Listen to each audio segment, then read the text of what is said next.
Meu parceiro, vamos seguindo aqui que temos bastante coisa pra gente comentar com vocês. Ó, São Paulo e New Balance estão já com um acordo já. Na verdade, o acordo já tá fechado, né? Ali, para poder ter renovação com a New Balance. Já comentamos aqui vários detalhes dessa renovação. A gente até debateu aqui que eu falei que eu não gostava de alguns pontos específicos no contrato. Só que parece que eu não estava doido, porque não é só eu que não gostei. Conselheiros do São Paulo também não gostaram. Segundo o UOL, conselheiros do São Paulo articulam nos bastidores para travar a votação da renovação com a New Balance até 2032. O movimento também prevê a convocação do diretor de marketing Eduardo Toni para prestar esclarecimentos.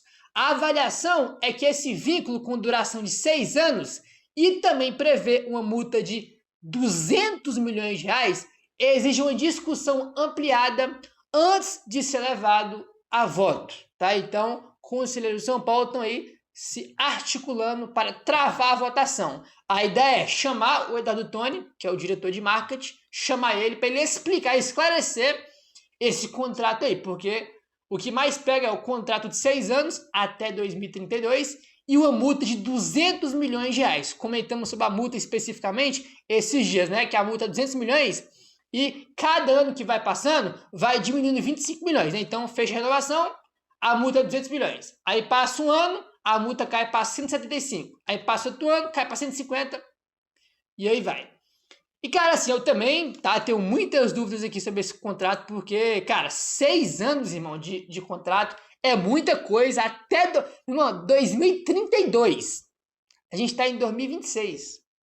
É no começo de 26 e esse acordo seria até 2032 e essa multa realmente é bastante alta. Eu até falei no dia que a gente comentou sobre a multa, ó, espero que o São Paulo não tenha nenhum tipo de problema com a de balas, porque para rescindir não vai ter como. Multa muito alta aí. E é óbvio que não vai pagar um valor desse para rescindir o contrato.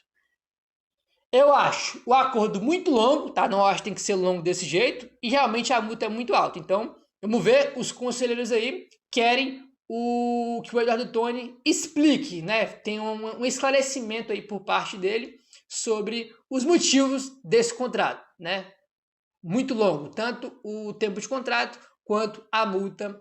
Aí, ainda mais, cara, que assim, além de ser um contrato longo, não sei o que, tem desgaste nesses acordos, a gente vai lembrar disso com a Adidas, por exemplo, só pode ter um acordo longo com a Adidas, e os últimos 2 anos, ali 3, foi de um desgaste absurdo, com um monte de problema entre São Paulo e Adidas, e esse negócio é muito ruim quando o contrato é muito longo, né? E fora que, além disso tudo que eu já comentei, ainda tem a questão que uma parte aí importante da torcida já não vai muito com a New Balance, porque o que mais teve foi a camisa polêmica que a New Balance lançou. A última agora foi em relação ao escudo, né? Que o escudo não tinha que ter as linhas e o escudo sobrepor as linhas, né? Como sempre foi. E nessa camisa nova não é assim, ela é diferente.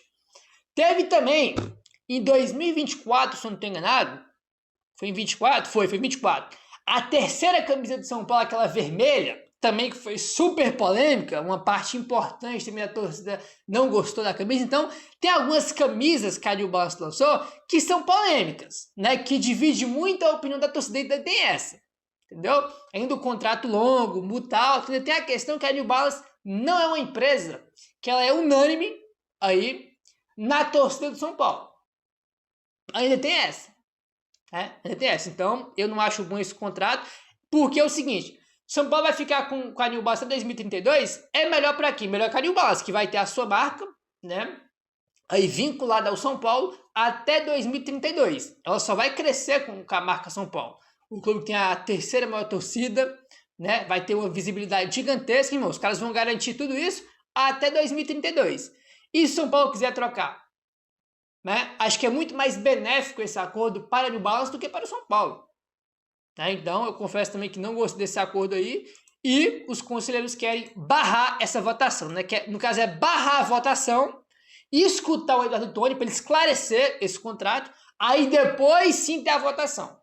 Entendeu? Eles querem um esclarecimento. Ouvir o Eduardo Toni aí sobre esse contrato do São Paulo com a New Balance. Né? Eu realmente tenho meus minhas questões aí com esse contrato e também com a New Balance, que é polêmica aí, como eu já comentei com vocês, né? Enfim, vamos ver o que vai acontecer aí, tá? Seguinte, rapaziada, olha só isso aqui. Após a Renata Fã, apresentadora do Jogo Aberto, afirmar que o Internacional precisa vencer o São Paulo, que é o jogo de quarta-feira, o Abel Braga, que estava sendo entrevistado no programa, afirmou que a derrota do ano passado está engasgada. Tá, o Abel Braga, né? Todo mundo conhece o Abel Braga, ex-técnico do Inter, estava lá participando do Jogo Aberto. Renata Fã falou, ó, tem ganhado quarta-feira do São Paulo, que é o jogo de quarta-feira aí. E o Abel falou que tá engasgado na garganta aquela vitória do São Paulo, aquela sapecada, aquele amasso do São Paulo pra cima do Inter ano passado, na Vila Belmiro, tá? Ele falou o seguinte no Jogo Aberto, abre aspas.